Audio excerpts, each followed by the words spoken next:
नमस्कार मंडळी, स्वागत आहे तुमचं आपल्या ट्रॅव्हल मराठी या यूट्यूब चॅनलवरती।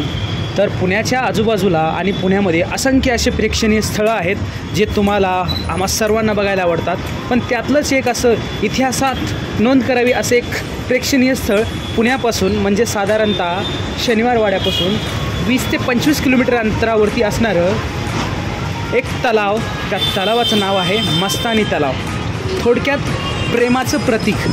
तर चला आजच्या या व्हिडिओमध्ये पाहूया आपण मस्तानी तलावचा इतिहास। तर नमस्कार मंडळी, माझं नाव आहे मोतीराम दुलाटे आणि ट्रॅव्हल मराठी या यूट्यूब चॅनलवरती तुम्हा सर्वांचं मी स्वागत करतो। तर आजचा व्हिडिओ थोडासा इतिहासकालीन आहे आणि ह्या व्हिडिओचं महत्त्वही तेवढंच आहे आपल्या मराठा साम्राज्यामध्ये, आपल्या मराठा इतिहासामध्ये। साधारणपणे श्रीमंत बालाजी पेशवे यांचा जो काळ होता त्या काळामध्ये मस्तानी आम्हा सर्वांना माहिती असेल, श्रीमंत बालाजीराव पेशवे आणि मस्तानी यांचं प्रेम हे अतूट होतं। त्या प्रेमाच्या खातीर त्यांनी एक पुण्याच्या बाजूला एक तलाव बनवला। खरं तर तो पाण्यासाठी बनवला होता, आजूबाजूच्या लोकांसाठी पिण्यासाठी।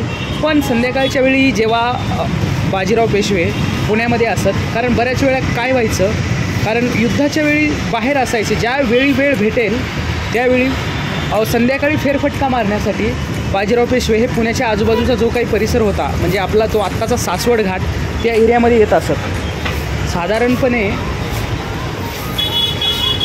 ह्या एरियामध्ये आजूबाजूच्या गावाला पिण्याचा साठा खूप मोठा प्रॉब्लेम होता आणि तोच पिण्याचा प्रॉब्लेम सॉल्व करण्यासाठी बाजीरावांनी या तलावाची निर्मिती केली। पण त्यांच्या हयातीपर्यंत हा तलाव अपूर्णच राहिला। म्हणजे साधारणपणे तलाव पूर्णपणे बांधला गेला, पण आजूबाजूला ज्या काही त्यांच्या भिंती आहेत त्या त्यांच्या हयातीमध्ये, म्हणजे जोपर्यंत ते होते ते बांधणं नाही झालं। अशा ह्या मस्तानी तलावचा थोडक्यात इतिहास आहे। आणि असंही म्हणलं जातं की ह्या तलावामध्ये ना स्टेट ह्या तलावातून डायरेक्ट शनिवारवाड्यामध्ये पाणी केलं जातं, कारण छोटंसं भुयार आहे। ह्या भुयारामध्ये माहीत नाही किती खऱ्या गोष्टी आहेत आणि किती काय आहे।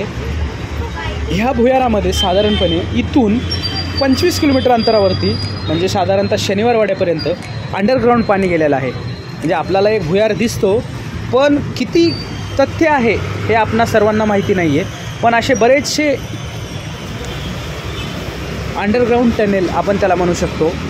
समोरला जो दिसतोय तो सासवड घाट आहे। सासवड घाटामधून ह्या तलावाचं एवढं असं विहंगमय दृश्य दिसतं। तो नजारा बघून आपण इथं थोडक्यात बघायला आलेलो आहोत। असं हे मस्तानी आणि बाजीरावचं एक प्रेमाचं प्रतीक असलेलं मस्तानी तलाव।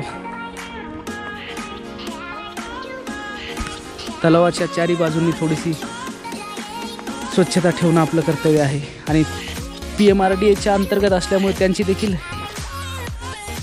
जबाबदारी आहे। असा काट्याकुट्यांचा तुडीत रस्ता, तू चल रे गावाकडे माझा दोस्ता।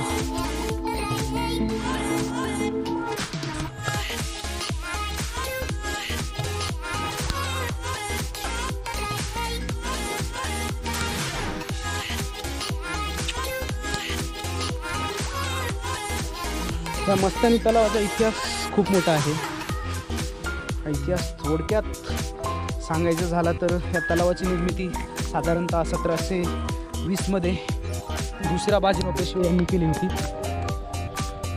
ह्या तलावाचं बांधकाम हे शेवटपर्यंत अपूर्ण राहिलं, जे की त्यांची इच्छा होती करायची।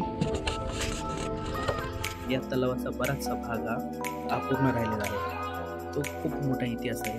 पण आजच्या दिवशी मला या व्हिडिओच्या माध्यमातून एकच सांगायचं आहे की एवढं मोठं वैभव इतिहास प्राप्त असताना आपण त्याची योग्य निगा नाही राखत। हा तलावाचा दुसरी बाजू होती, जिथे जातानाही रस्ता वाईट होता किंवा काही गोष्टी अशा होत्या की काही गोष्टी आम्हाला अशा निदर्शनास आल्या की आपण चांगलं देऊ शकतो।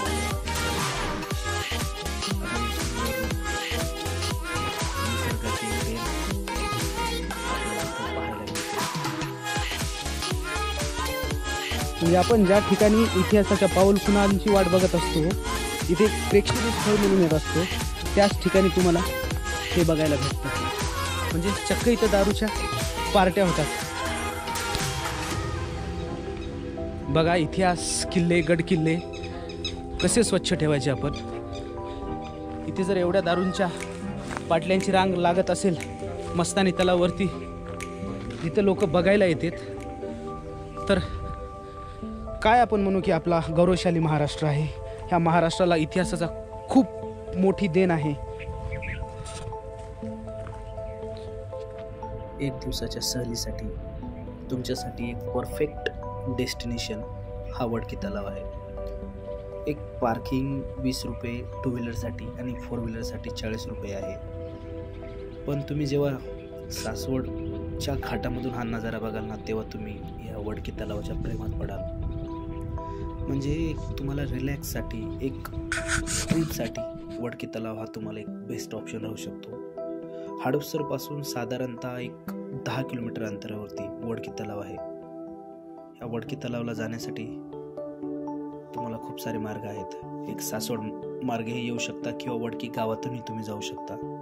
तर धन्यवाद मित्रांनो, भेटूया आपण पुढल्या व्हिडिओमध्ये. तोपर्यंत राम राम.